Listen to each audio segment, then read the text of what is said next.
what we've been talking about lately. Well, we talked about the last section, because this is a new section. This is the next to the last section. So we're coming down the home stretch. The last section we talked about was the local church. The local church. And there were three main parts to that section. First of all, we talked about what a local church is. You know, it's a local body of born-again believers, right? It's not the building, it's the people, right? Yes. Then we talked about what the benefits of a local church or membership in a local church should be.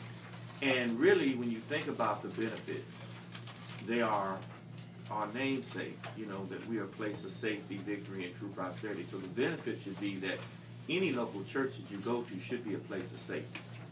You know, it should be a safe place where you can feel like you're covered by the pastor, the ministry, a place where you're going to be loved and cared for, a place of victory where you're going to learn the truth of God's word so you overcome your past.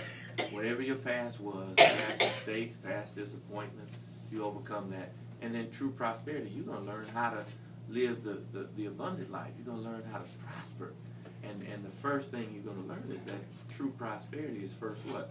Spiritual. It's first spiritual. It's got to be, because if it weren't spiritual, then if true prosperity weren't first spiritual, then somebody who wasn't saved, who had all the money in the world, would have true prosperity, and we know that's not true. It's not right. How can you have true prosperity without knowing Jesus? Come on now. That makes sense. It's a no-no. Right. So it's not about how much money you have. It's about the quality of your relationship with God through Jesus Christ. That's a prosperous relationship, because it's going to bring everything. It's going to bring spiritual well-being, mental well-being, physical well-being, and lastly, actually the last on the true prosperity totem pole is material well-being. It just goes to show you where the material comes into play. Really. It's not that it's not relevant. It's just that if you don't have spiritual well-being, if you don't have mental well-being, listen, if you don't have physical well-being, how about that one? You don't have your health. You don't have anything. I mean, really, if you stop thinking about it, you don't have your health. You have nothing. Can't buy it either. Worked 30 years and I was sick afterwards. Can't do nothing. I mean, What's the point? Yeah, what's the point? All right, so then those are the benefits of being in a good local church. Then what do we say the responsibilities were? Well, I'm going to reduce them to something simple that you can remember. The responsibilities, aside from serving in the local church, we need everybody to serve in the local church because everybody needs to take their section of the wall, right? Yeah. But aside from that, as an individual, your responsibility is to read your Bible, fast and pray. Okay? Fast and pray, read your Bible, however you want to say it.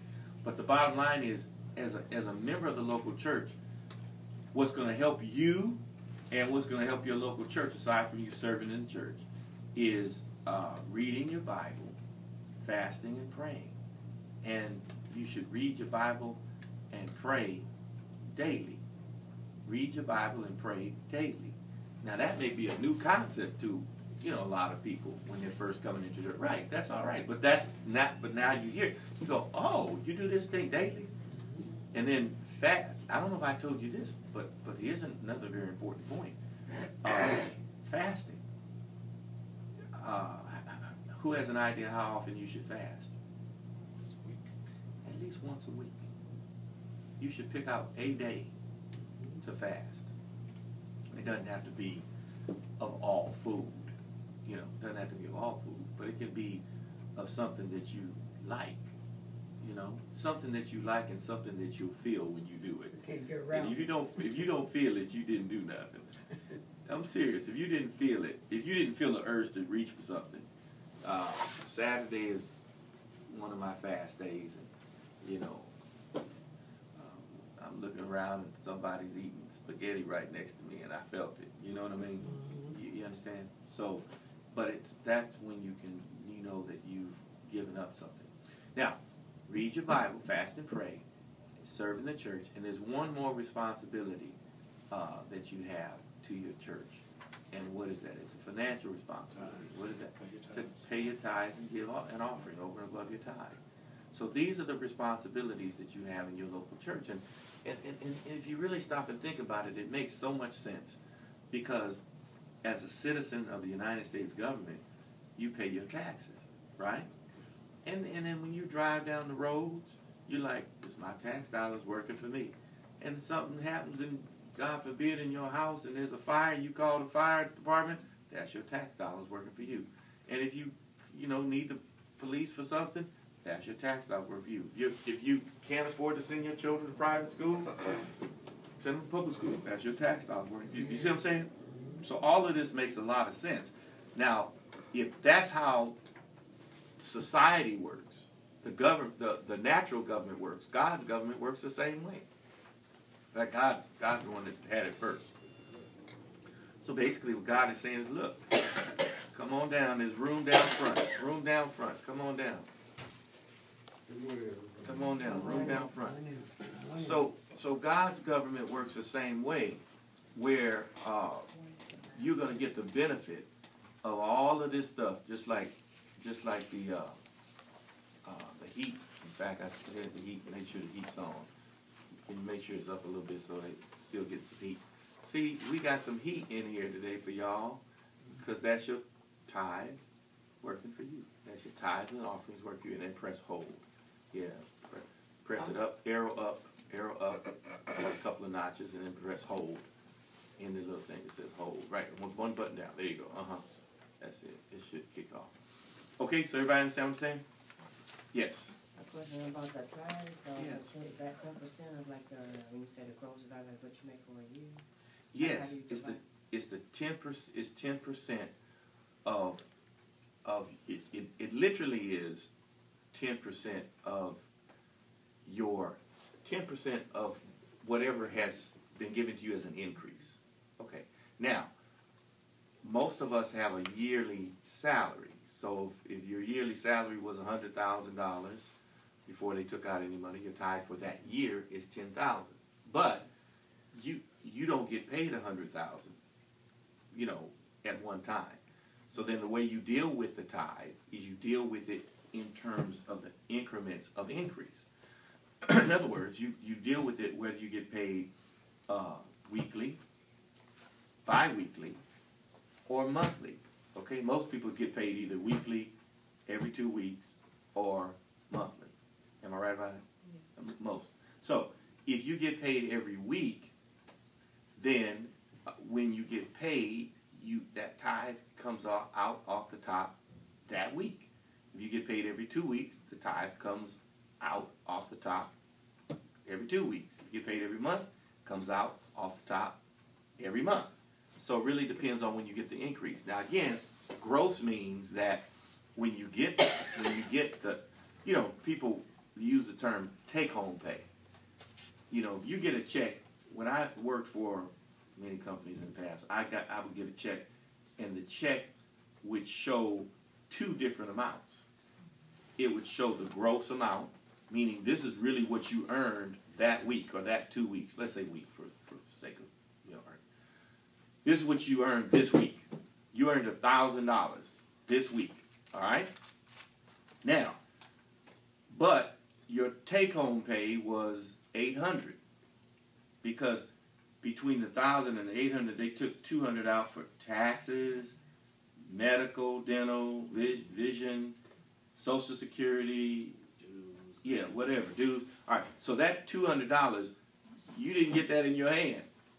The $800 was take-home. But what do you tithe off of? The gross. The $1,000. The $1,000. Before they took you tithe off the gross of the $1,000 before they took it out. You say, well, Pastor, why? I didn't get the $1,000. But really, you did. You got it. You just didn't get it in your hand. It is. That's your money. It just got paid to other things for your benefit. Your taxes got paid by it. In other words, if you set your tax system up and said, I don't want any taxes taken out, Just give me all my money. I don't want anything taken out. Social Security dues, nothing. Just give me all my money. If that's what you said, you could get it. But then when tax time came, you would have had to save some of that money. You know, see, that's the reason that most people have withholding taxes, because they don't trust themselves at the end of the year to still have their tax money. I mean, I had to learn that. You know, because when I went in business for myself, I had no company taking it out. So then I had to realize, at the end of the year, I'm going to owe these taxes. So I better have a separate account or something to take it out or whatever. But it is your money. Okay? Does that answer your question? Okay. So now, those are your obligations to a local church. Now we're going to talk about the 7 keys to God's kingdom with the rest of our time, which is 45 minutes. And let's look at this. This is something that God gave Pastor, actually, this year in 2013. It says 7 keys to God's kingdom for kingdom creation, prosperity, and victory. So in essence, this is these keys are like a formula. And it's a formula for anytime you're going to create something, you want to prosper in something, and then you want to have victory in something. Notice it says creation, prosperity, and victory. Well, why is victory in there? Because you're going to create something, right? And after you create it, you want it to grow and prosper, right? Well, why do you need victory? Because somewhere between the prosperity, after the prosperity, there's going to come challenges. There's going to come some opposition. And that's when you're going to need to overcome the opposition, okay? So this process is a process that works for anything in your life, whether it's a business, a job, relationships, whatever. It works. So a key unlocks and provides entrance into. I'm looking at the definition of a key. Well, first of all, 7 is the spiritual number of completion or perfection. So you should know that. The number 7 is the number of completion or perfection. And so when you got these 7 keys, really you got it all. Everything you need is in these 7 keys. Everything you need to know to succeed is in these 7 keys. So the number 7 is the spiritual number of completion. A key unlocks and provides entrance into. So a key is gonna open up, possibilities to you. Okay?